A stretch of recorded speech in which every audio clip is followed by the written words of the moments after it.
ವ್ಯಾಪ್ತಿಯಲ್ಲಿ ಏನು ಒಂದು ಕೊಲೆ ಪ್ರಕರಣ ವರದಿಯಾಗಿತ್ತು. ಆ ಕೊಲೆ ಪ್ರಕರಣದಲ್ಲಿ 24 ಗಂಟೆಗಳೊಳಗೆ 6 ಜನ ಆರೋಪಿಗಳನ್ನು ಬಂಧಿಸುವಲ್ಲಿ ACP suburban Rajanna, inspector Shetty Sushil ಮತ್ತು ಎಲ್ಲ ಅಧಿಕಾರಿ ಸಿಬ್ಬಂದಿಗಳ ಇಲ್ಲಿವರೆಗೆ ಒಟ್ಟು 6 ಜನ ಆರೋಪಿಗಳನ್ನು ಬಂಧಿಸಲಾಗಿದೆ. ತಮಗೆಲ್ಲ ತಿಳಿದಿರುವ ಹಾಗೆ ಘಟನೆಗೆ ಮೂಲ ಕಾರಣ ಅಂತಂದರೆ ಯಾರು ಮೃತ ಸುಮಿತ್ ಅವರ ಅಣ್ಣ ಸಚಿನ್, ಅವನು ಈ ಆರೋಪಿಗಳ ಕುಟುಂಬದ ಹುಡುಗಿ ಜೊತೆ ಪ್ರೀತಿಯ ವಿಚಾರ ನಡೀತಾ ಇತ್ತು.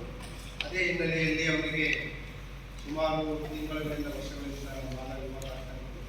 ಮತ್ತು ಮದುವೆ ಪ್ರಸ್ತಾವನೆ ಕೂಡ ಆಗಾಗ ಮಾಡ್ತಾ ಇತ್ತು. ಈ ದಿನವೂ ಕೂಡ ಆ ಮದುವೆಯ ಪ್ರಸ್ತಾವನೆ ಮಾಡಿದಾಗ ಅದು ಗಲಾಟೆ ಆಗಿದೆ. ಇವನು ಹುಡುಗಿಯ ಅಣ್ಣ ಅವನನ್ನು ಚಾಕುವಿನಿಂದ ಇಟ್ಟಿದ್ದಾನೆ. ಅದು ಆರಂಭದ ಹಂತದಲ್ಲಿ ಅಟೆಂಪ್ಟ್ ಮಾಡಿ ನಂತರ ಚಿಕಿತ್ಸೆ ಫಲಕಾರಿಯಾಗುತ್ತೆ. ಆಸ್ಪತ್ರೆಯಲ್ಲಿ ಸುಮಿತ್ ಮೃತರಾಗಿದ್ದಾರೆ. ಈ ಒಂದು ಹಿನ್ನೆಲೆಯಲ್ಲಿ ಅದನ್ನು ಕೊಲೆ ಪ್ರಕರಣವನ್ನು ಸೆಕ್ಷನ್ಗಳನ್ನು ಆ್ಯಡ್ ಮಾಡಿಕೊಂಡು ಆರೋಪಿಗಳನ್ನು ಬಂಧಿಸಲಾಗಿದೆ.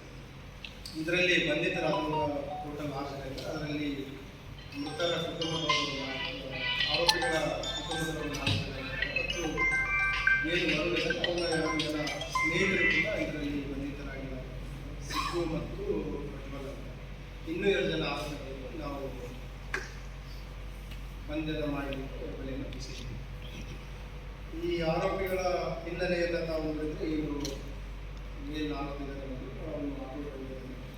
ಮತ್ತು ಇವನಿಗೆ ಸಹಾಯ ಮಾಡಲಿಕ್ಕೆ ಬಂದ ಸಿದ್ದು ಅಲಿಯಾಸ್ ಸಿದ್ದರಾಮಯ್ಯ, ಅವನ ಒಂದು ರಾಗೇನಹಳ್ಳಿಯಲ್ಲಿ ಒಂದು ಪಾನ್ ಶಾಪ್ ಇದೆ. ಉಳಿದ ಆರೋಪಿಗಳು ಎಲ್ಲ ಈ ಸ್ಥಳೀಯರಿದ್ದಾರೆ ಮತ್ತು ಲೇಬರ್ ಕೂಲಿ ಕೆಲಸ ಮಾಡ್ತಾರೆ. ಅಂದರೆ ಅವತ್ತಿನ